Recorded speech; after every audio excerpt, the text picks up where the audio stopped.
তুমি কত ফর্সা, আর আমার দিকে তাকিয়ে দেখো, লোকজন আমাকে কালো বলে, অপয়া বলে, কুফা বলে, অলক্ষুরে বলে, এগুলো কোনোটাই কিন্তু আমি ডিজার্ভ করি না।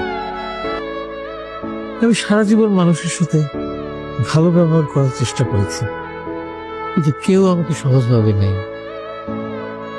সবাই আমার এই গায়ের রংটাকেই প্রাধান্য দিয়েছে তাদের চিন্তা ভাবনায়।